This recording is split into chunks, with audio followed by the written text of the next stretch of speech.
Hi everyone, this is Divyani Chhabra and today we'll start with our very first topic, that is nervous system. To understand the basic anatomy and physiology of the nervous system, we need to understand what is nervous system. So we'll start with the basic introduction.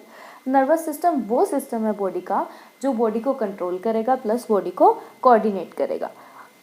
Body को control कर रहा है, coordinate कर रहा है, तो जितनी भी एक्टिविटीज़ हैं बॉडी की वो सब कौन रेगुलेट करेगा? हमारा नर्वस सिस्टम, चाहे वो वॉलेंट्री है या फिर वो इनवॉलेंट्री है. अब किस बेसिस पे ये वर्क करता है? ये वर्क करता है मेनली 3 स्पेशल प्रॉपर्टीज़ पे. Number 1 property is sensitivity, second is conductivity and third is responsiveness. इसको अंडरस्टैंड करने के लिए we can take the example of an electrical charger. हमने चार्जर का स्विच ऑन किया तो सेंसिटिविटी आई. फिर इलेक्ट्रिकल वायर में सिग्नल जो है ट्रेवल कर रहा है, मींस कंडक्टिविटी आई. सिग्नल ट्रेवल करके रिस्पॉन्स किस में दिखेगा? हमारे फ़ोन में. हमारा फ़ोन चार्ज होना स्टार्ट हो जाएगा, दैट इज रिस्पॉन्सिवनेस. तो नर्वस सिस्टम किस प्रॉपर्टी पे वर्क कर रहा है? Sensitivity, conductivity and responsiveness. Nerves क्या होती है? उसके बाद नर्व सेल की प्रोटोप्लाज्मिक एक्सटेंशन जो न्यूरल पाथवे बनाती है उसको हम बोलते हैं नर्व्स. नर्व्स के थ्रू ही सारे सिग्नल जो है ट्रेवल करते हैं, इम्पल्सेस ट्रेवल करेंगी और फिर रिस्पॉन्सिवनेस आएगी. ब्रेन क्या है?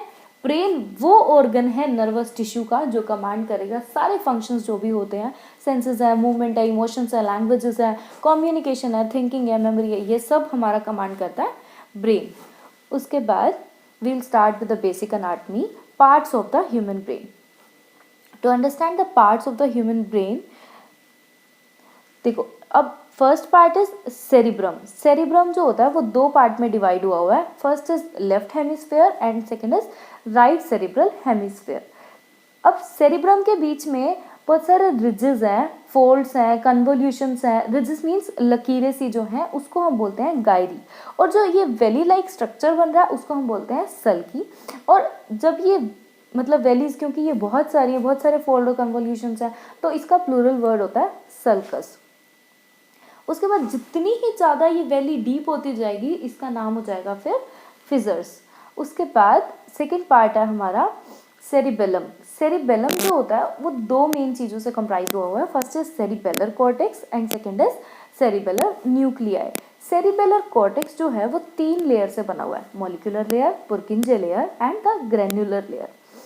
उसके बाद जो सेरिबेलम है वो किससे कनेक्टेड है? ब्रेन स्टेम से. अब वो ब्रेन स्टेम से किसकी हेल्प से कनेक्टेड है? वो एक स्ट्रक्चर की हेल्प से कनेक्टेड है जिसको हम बोलते हैं पिडंकल.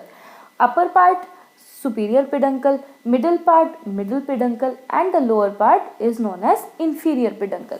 पिडंकल एक वो स्ट्रक्चर है जिससे सेरिबेलम जो है ब्रेन स्टेम से कनेक्टेड है. ब्रेन स्टेम में क्या क्या आता है? ब्रेन स्टेम में आता है midbrain, pons and medulla oblongata. Midbrain जो है वो कहाँ पे प्रेजेंट है? सेरिब्रम के मिड में. पोन्स ब्रेन स्टेम के अंदर और medulla oblongata at the base of the brain stem. जो ब्रेन स्टेम की लोकेशन होती है वो सेरिब्रम के बेस से और स्पाइनल कॉर्ड के बिगनिंग पे ही लोकेशन होती है उसकी. उसके बाद सेलुलर लेवल पे जब हम बात करेंगे तो नर्वस सिस्टम का सेलुलर लेवल मेनली सबसे पहले नाम आता है न्यूरॉन का. बट न्यूरॉन बना कैसे? न्यूरो एपिथेलियल सेल्स ने कुछ डिविजन्स करी जिसकी डिविजन्स की हेल्प से उन्होंने एक प्रोजेनिटर्स बना दिए. अब प्रोजेनिटर्स क्या होता है? ये प्रोजेनिटर्स को अंडरस्टैंड करने के लिए we can take an example of our parents ने आगे हमारे को प्रोड्यूस किया. हमारे एंसेस्टर्स, ग्रैंड पेरेंट्स ने पेरेंट्स को बनाया. सो प्रोजेनिटर्स वो हैं which have the capability to produce themselves and other progenitors. अब पेरेंट्स ने एक बच्चा तो पैदा नहीं किया ना, 2 कर दिए, तो 2 प्रोजेनिटर्स हो गए. तो they can produce themselves as well as other progenitors which have the capability to produce another progenitors. So these progenitors are known as radial glial cells. Radial glial cells progenitors की तरह वर्क करेंगे. radial glial cells ने further 2 progenitors बनाए. first is glial cells and second is neuron. Glial cells जो होते हैं वो 3 type के होते हैं, astrocytes, oligodendrocytes and microglial cells. Astrocyte का फंक्शन क्या है? ब्लड ब्रेन बैरियर होता है. एक बैरियर की फॉर्मेशन की हेल्प कौन करेगा? एस्ट्रोसाइट्स.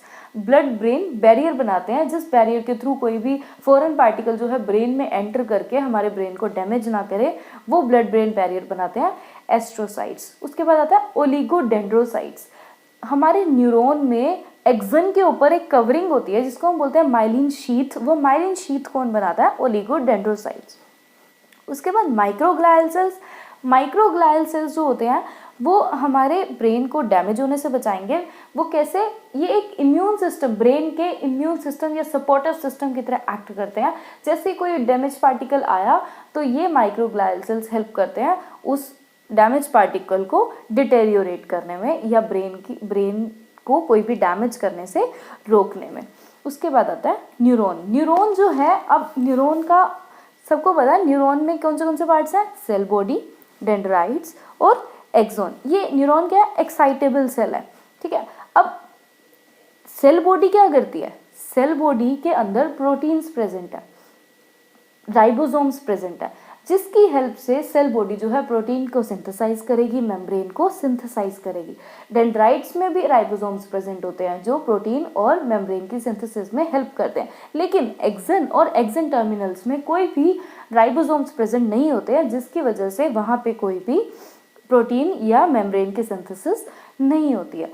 कोई भी डैमेज पार्टिकल, कोई फॉरेन पार्टिकल एक्सन माइक्रोट्यूब्यूल से, एक्सोनल माइक्रोट्यूब्यूल से अगर सेल बॉडी की तरफ जाता है तो वो जो सेल बॉडी के अंदर प्रोटीन्स और लाइसोसोम्स भी प्रेजेंट होते हैं, कोई अगर डैमेज पार्टिकल जाएगा तो वो उसको जाने नहीं देंगे, और अगर जा रहा है तो सेल बॉडी में पहुंचने नहीं देंगे पहले तो, और अगर सेल बॉडी में पहुंच गया तो उसको वहीं पे डिटेरियोरेट कर देंगे ताकि सेल बॉडी को या कोई भी हमारे ब्रेन को कहीं भी हार्म ना हो। उसके बाद अब एक्सन से कहाँ गया? सेल बॉडी की तरफ गया, तो उसको ट्रांसपोर्ट को हम बोलते हैं रेट्रोग्रेड ट्रांसपोर्ट। और सेल बॉडी से कहाँ गया? एक्सन की तरफ गया, तो हम उसको बोलते हैं एंटीरोग्रेड ट्रांसपोर्ट। सेल बॉडी, अब न्यूरॉन का स्ट्रक्चर आप प्रॉपरली इस स्लाइड में देख सकते हो। सेल बॉडी है, एक्सन्स हैं, और जहाँ पे माइलिन शीथ की कवरिंग नहीं है उसको हम बोलते हैं नोड ऑफ रेनवियर। श्वेन सेल्स हैं, श्वेन सेल्स भी एक काइंड ऑफ न्यूरोलेमल शीथ बनाते हैं जो कवर करता है एक्सन को, और ये भी मेन प्रोटेक्शन के लिए होता है एक्सन की, ठीक है। उसके बाद नेक्स्ट आता है साइनैप्स। क्या होता है? एक न्यूरॉन, उसके बाद दूसरा न्यूरॉन, फिर उसके बाद दूसरा तीसरा न्यूरॉन। एक न्यूरॉन और दूसरे न्यूरॉन के बीच में जो जंक्शन है उसको हम बोलते हैं साइनैप्स। अब एक न्यूरॉन दूसरा न्यूरॉन के बीच में जो जंक्शन है उसको साइनैप्स बोल रहे हैं, तो इन दोनों के बीच का जो स्पेस होगा हम उसको क्या बोलेंगे? Synaptic space. साइनेप्टिक स्पेस जो होता है वो यूजुअली 20 से 50 नैनोमीटर तक का होता है। जो न्यूरॉन साइनैप्स से पहले वाला न्यूरॉन है हम उसको बोलते हैं प्री सिनेप्टिक न्यूरॉन, और साइनैप्स के बाद वाला जो न्यूरॉन है उसको हम बोलते हैं पोस्ट सिनेप्टिक न्यूरॉन। अब साइनैप्स में क्या होता है? साइनेप्टिक स्पेस में या साइनैप्स के अंदर हमारा क्या होता है? न्यूरोट्रांसमीटर्स रिलीज होते हैं। न्यूरोट्रांसमीटर्स क्या होते हैं? न्यूरोट्रांसमीटर्स जो हमारा एक्शन शो करेंगे, इम्पल्सेस को लेके जाएंगे, फिर एक्शन शो करेंगे, वो न्यूरोट्रांसमीटर। अब न्यूरोट्रांसमीटर्स कौन से? एसिटाइलकोलिन है, कैटेकोलामाइंस हैं, सेरोटोनिन है, हिस्टामिन है, ग्लाइसिन है, गाबा है, और कुछ पॉलीपेप्टाइड्स भी हैं। हमारा जो पहले वाला न्यूरॉन है यानी प्री सिनेप्टिक न्यूरॉन, वो न्यूरोट्रांसमीटर को रिलीज करेगा। कहाँ पे रिलीज करेगा? सिनेप्टिक स्पेस में। अब पोस्ट सिनेप्टिक न्यूरॉन यानी बाद वाले न्यूरॉन में रिसेप्टर्स प्रेजेंट है, वहाँ पे जाके न्यूरोट्रांसमीटर्स बाइंड करेंगे ताकि वो अपना फर्दर एक्शन शो कर सके, और साइनेप्टिक स्पेस से फटाफट बहुत स्पीड में न्यूरोट्रांसमीटर जो है साइनेप्टिक स्पेस से रिमूव हो जाते हैं। किसके थ्रू? एंजाइम्स के थ्रू।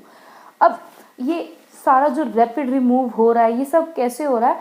जब भी कोई एक्शन पोटेंशियल आता है तो कैल्शियम का इन्फ्लक्स होता है। जब कोई कैल्शियम का इन्फ्लक्स होगा तभी न्यूरोट्रांसमीटर का रिलीज होगा from the pre synaptic neuron to the synaptic space, and further वो जाके बाइंड करेगा to the post synaptic neuron पे। उसके बाद कैल्शियम का इन्फ्लक्स हुआ, साइनेप्स से रिमूव हो गया, न्यूरोट्रांसमीटर जो है नए यानी पोस्ट साइनेप्टिक न्यूरॉन पे जाके बाइंड कर गया। अब उसके बाद क्या होगा? नोड्स ऑफ रेनवियर, जहाँ पे यानी वो जंक्शन जहाँ पे माइलिन शीथ प्रेजेंट नहीं है, वहाँ से सोडियम का इन्फ्लक्स होगा जिसको हम बोलते हैं साल्टेटरी नर्व कंडक्शन।